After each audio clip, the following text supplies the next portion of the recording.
और अब बात करते हैं मध्य प्रदेश की, जहां एक बार फिर आरक्षण आंदोलन का जिन जाग उठा है। करणी सेना जातिगत आरक्षण खत्म करने और आर्थिक आधार पर सबको आरक्षण देने की मांग कर रही है।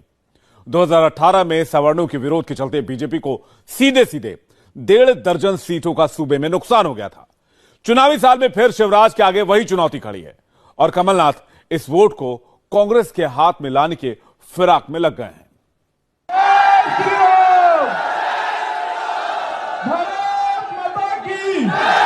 भारत माता की इंकलाब इंकलाब।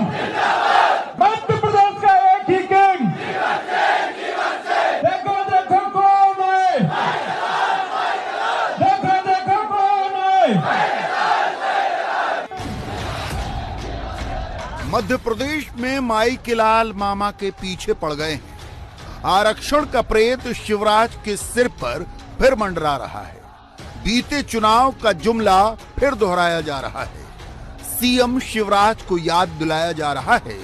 रात में मोबाइल टॉर्च की रोशनी में लगते नारे बता रहे हैं मामा की आने वाली सुबहों का आलम क्या होगा। मध्य प्रदेश का एक ही किंग। देखो देखो कौन है, देखो देखो कौन है।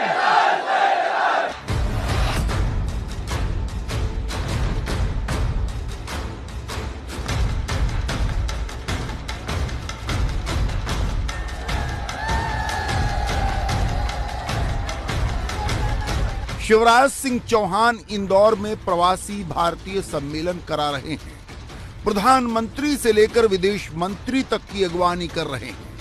मगर मध्य प्रदेश की राजधानी भोपाल में विरोध का यह हाल है। भोपाल के जंबूरी मैदान में करणी सेना आरक्षण के खिलाफ उतर गई है। हालांकि करणी सेना राजपूतों की है, मगर उसके नेताओं का दावा है कि इस आंदोलन को सर्व समाज का समर्थन हासिल है। आंदोलन की एक लाइन की डिमांड है, जातिगत आरक्षण खत्म करो, आर्थिक आरक्षण बहाल करो। हालांकि कहने को कुल 21 मांगे हैं, मगर जातिगत आरक्षण के खात्मे की मांग ही सबसे ऊपर है। इसके अलावा कुछ और प्रमुख मांगे भी हैं। मसलन आरक्षण का लाभ एक परिवार को सिर्फ एक बार मिले, SC/ST एक्ट में बिना जांच गिरफ्तारी पर रोक लगे, SC/ST एक्ट की तर्ज पर सामान्य पिछड़ा एक्ट बने, EWS आरक्षण में जमीन मकान की बाध्यता खत्म हो, 8 लाख सालाना आमदनी के आधार पर आरक्षण मिले, EWS आरक्षण के तहत भर्ती में उम्र सीमा की छूट हो। मगर चुनावी साल में हो रहे इस विरोध को लेकर करणी सेना के दो गुट बन गए हैं। एक शिवराज के समर्थन में है और दूसरा विरोध में। हमारे सहयोगी अनुराग अमिताभ ने ग्राउंड जीरो जंबूरी से रिपोर्ट भेजी और आंदोलनकारी धड़े के मुखिया जीवन सिंह शेरपुर से बात की। विधानसभा चुनाव के पहले मध्य प्रदेश में आंदोलनों का दौर शुरू हो गया है और जिस नारे ने 2018 में बीजेपी को शिकस्त दी थी, माई के लाल, उस नारे के साथ जो भारतीय राजपूत करणी सेना है, उसके टूटे हुए धड़ों ने एक बड़ा आंदोलन 22 मांगों के साथ मध्य प्रदेश में शुरू कर दिया है। ये राजधानी भोपाल का जंबूरी मैदान है, जहां पर आप हजारों की संख्या में महिलाओं के साथ ये भीड़ देख रहे हैं, जिनका मकसद इस बार साफ है। माई के लाल के जिस नारे के चलते बीजेपी को हार का सामना करना पड़ा था, अब जातिगत आधार पर आरक्षण न हो, आर्थिक आधार पर आरक्षण हो, इसके साथ साथ तमाम मांगों को लेकर यहां पर भीड़ जुड़ी है। हालांकि ये जो राजपूत करणी सेना का जो दूसरा धड़ा है, जो जीवन सिंह शेरपुर के नेतृत्व में, उसके नेतृत्व में ये भीड़ यहां पर आई है। जो पहला धड़ा था वो मुख्यमंत्री निवास पर 5 तारीख को अपनी दूसरी मांगों को लेकर इकट्ठा हुआ था।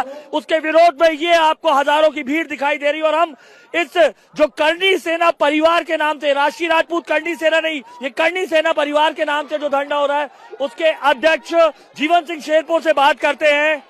माई का लाल, ये नारा 2018 में बीजेपी को शिकस्त दिलाया था ग्वालियर चंबल समेत तमाम इलाकों में। ये नारा ही देख रहे हैं हम आपकी तख्तियों पर। हाँ, तो उनने फिर से चैलेंज करा है राजपूत समाज को, सर्व समाज को साथ में लेके हम कोई आंदोलन कर रहे हैं तो फिर से हमारे मुख्यमंत्री बौखला गए हैं, पागलों जैसी हरकतें कर रहे हैं कि जो 6 महीनों से जो आंदोलन चल रहा है, लगातार जनता के द्वारा जो आंदोलन चलाया जा रहा है, उस आंदोलन को कुचलने के लिए हर समय हर प्रकार के उनने षड्यंत्र करे, हर प्रकार की योजनाएं बनाई कि यहाँ पर लोग नहीं पहुंचे। पर हमारे साथ सर्व समाज, राजपूत समाज और हमारे जितने भी राजपूत समाज के संगठन है, ये हमारे दादा हैं, महिपाल दादा है, ये श्री राजपूत करनी सेना के राष्ट्रीय अध्यक्ष हैं, यहाँ भी हमारे जितने भी सारे जिलाध्यक्ष हैं, पंकज दादा है, सारे लोग ने मिलकर ये आंदोलन करा। ये निजी मेरा अकेले का आंदोलन नहीं है। तो ये करनी सेना के जो गोगामड़ी अध्यक्ष है वो तो सपोर्ट कर रहे हैं उधर, वो जो बिकने वाले लोग हैं वो बिकते रहेंगे। करनी सेना का टूट गई है। नहीं, समाज नहीं टूटा है। अब देख लो आप, ये जितनी भी संख्या आपको दिख रही है, ये जो संख्या है ये स्वाभिमानी लोगों की संख्या है। हाँ। आप उधर घुमा सकते हैं। और वहाँ जो सीएम हाउस में आए तो सरकारी कार्यक्रम था। वो तो गोगामड़ी तो राष्ट्रीय अध्यक्ष है, वो तो सपोर्ट कर रहा है उनको। वो कुछ भी हो सकते हैं, अपने हिसाब से कुछ भी मान ले, पर जनता जिसको मानती है वही होता है अध्यक्ष। तो आपने कि जनता किसको अध्यक्ष मान रही है या कौन अपने हक अधिकारों के लिए लड़ रहा है, कौन समाज को बेच रहा है, ये उन्होंने खुद ने बता दिया सीएम हाउस जाके। अपनी मांगों को लेकर जीवन सिंह शेरपुर समेत 5 लोग भूख हड़ताल पर हैं। जीवन सिंह गुट का कहना है कि दूसरा गुट फर्जी है, शिवराज सिंह चौहान की गोद में बैठ गया है। महिपाल सिंह मकड़ा राष्ट्रीय अध्यक्ष करनी सेना का, और जिन सुखदेव सिंह जी की आप बात कर रहे हो, इसी करनी सेना के पहले प्रदेश अध्यक्ष हुआ करते थे और रेप के कांड में उनको निकाला गया। उन्होंने एक करनी सेना बनाई जिसके आगे केवल राष्ट्रीय लगाया। ऐसी कोई संस्था नहीं है। डुप्लीकेसी हर जगह होती है, हर ब्रांड की होती है। इन्होंने भी ब्रांड की डुप्लीकेसी करी है। और जो कल आप बोल रहे हैं कि सीएम के सामने वो हर बार वो तो वसुंधरा के सामने ही बिके थे। पिछले साल 5 साल पहले वसुंधरा के सामने बिके थे कुछ चंद लाखों में, ये बोल के समाज को कि सीबीआई के मुकदमे वापस ले लिए गए हैं जो राजस्थान में लगे थे। कहाँ लगे? अभी भी चल रहे हैं। मैं मुकदमा में जाके आता रहता हूँ, मेरी पेशी पड़ती है कहाँ। और इसी तरीके से इसी तर्ज पे 5 तारीख को अभी चंद हजार राजपूतों को इकट्ठा करके ये लाखों लोगों का स्वाभिमानियों का रेला है।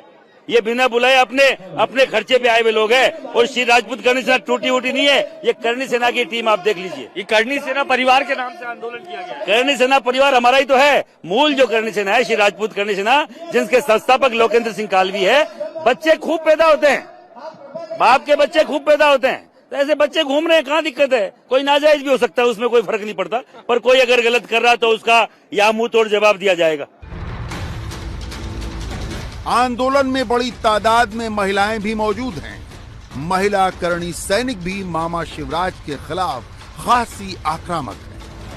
हम सब माई के लाल आए हैं और मामा जी को बताना चाहती हूँ कि पिछली बार आपने माई के लाल बोल के और 30 सीटें गंवाई थी। अब के मामा जी ध्यान रखना, आपकी 220-30 सीटें, वो 230 सीटें ना, वो सब गंवाने वाले हो आप। यदि आपने हमारी मांगे नहीं मानी तो आप है ना सारी सीटें गंवाने के लिए तैयार बैठिए। मांगे क्या क्या है? हमारी 22 मांगे, जिसमें प्रमुख मांग हमारी आर्थिक रूप से आरक्षण होना चाहिए। ये हम 7 साल से इसके लिए काम कर रहे हैं। तो सबसे पहली मांग है आरक्षण आर्थिक आधार पर हो, क्योंकि जाति के आधार पर गरीब नहीं होता है, गरीब हर समाज में होता है। तो हम चाहते हैं कि आरक्षण मिले, लेकिन आर्थिक आधार पर मिले। एट्रोसिटी एक्ट, आप सोचिए 16.6% SC और 8.6% ST, कम लोग हैं, बहुत कम, 25% लोग हैं। उसके पीछे आपने 75% लोगों के ऊपर एट्रोसिटी एक्ट लगाया है। तो वो कैसे लगा दिया आपने? हम क्या आपको वोट नहीं देते? हम इस देश के नागरिक नहीं किया? हमको आपने आतंकवादियों से भी बुरा ट्रीट किया है। हम आतंकवादियों से भी बुरा कानून हमारे साथ लगाया, जो कि अंग्रेजों को जमाने में लगता था। तो हम मामा जी का और देश की केंद्र सरकार को बताना चाहते हैं कि हम इतनी संख्या में यहाँ पे इकट्ठे हुए हैं और हम आपकी ईंट से ईंट बजा देंगे। यदि कुछ ऐसा हुआ, अभी तो हम शांतिपूर्ण तरीके से कर रहे हैं, लेकिन हम ईंट से ईंट बजा देंगे। आइए अब इस आंदोलन का बैकग्राउंडर भी समझ लीजिए। 2018 के चुनाव से पहले शिवराज सिंह चौहान ने SC/ST वोट हासिल करने के लिए डंके की चोट पर कहा था, कोई माई का लाल आरक्षण खत्म नहीं कर सकता। मगर इसका असर उल्टा हुआ। दलित आदिवासियों के पूरे वोट मिले नहीं, सवर्णों के वोट अलग बिदक गए। सामान्य पिछड़ा अल्पसंख्यक वर्ग कर्मचारी संघ ने जमकर वोट काटे। सवर्ण बहुल ग्वालियर चंबल संभाग में पार्टी को सबसे अधिक नुकसान हुआ। ग्वालियर चंबल संभाग के 8 जिलों की 34 विधानसभा सीटों में 2013 में बीजेपी के 20 विधायक चुनकर आए थे। माई के लाल बयान के बाद 2018 में सिर्फ 7 विधायक चुनाव जीते। ज्योतिरादित्य सिंधिया समर्थक कांग्रेस विधायकों की जीत में बीजेपी के इसी बिगड़े समीकरण का हाथ था। हालांकि शिवराज को गद्दी से गिराने वाले सिंधिया के विधायकों ने ही कमलनाथ को सत्ता से सरकाया भी। कमलनाथ इस आंदोलन की अहमियत खूब समझते हैं, लिहाजा सवर्ण वोटों के लिए करणी सेना से सहानुभूति दिखा रहे हैं। सर, करणी सेना भी धरने पर बैठी, आपने भी समर्थन किया है, ट्वीट किया है। करणी सैनिक धरने पर बैठे जमहूरी मैदान में भूख हड़ताल कर रहे हैं। मैंने समर्थन किया है कि ये करणी सेना की बात पूरी तरह सुन ली जाए और उन्होंने जो मांगे रखी हैं उसमें से जो मांगे हो सकती हैं सरकार बैठ के सुने। उनको दबाने से, उनको भड़काने से थोड़ी ना होगा, आम चर्चा से।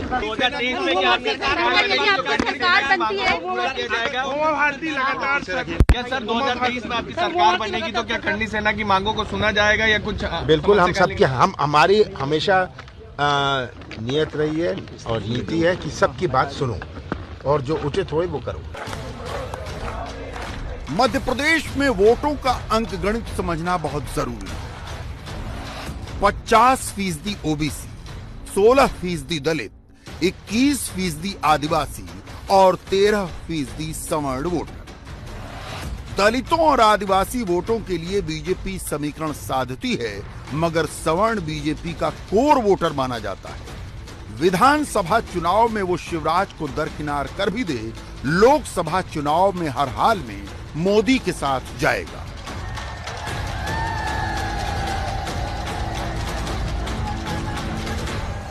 ये मध्य प्रदेश सरकार के हाथ में भी नहीं है और मुझे लगता है इन सब विषयों को, इस प्रकार के गैर संवैधानिक विषयों पर चर्चा भी नहीं करना चाहिए।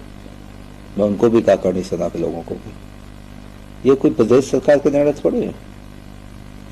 सरकार सभी वर्गों के लिए होती है, सब समाज की सरकार है, सभी धर्मों की सरकार है, सभी पंथों की सरकार है।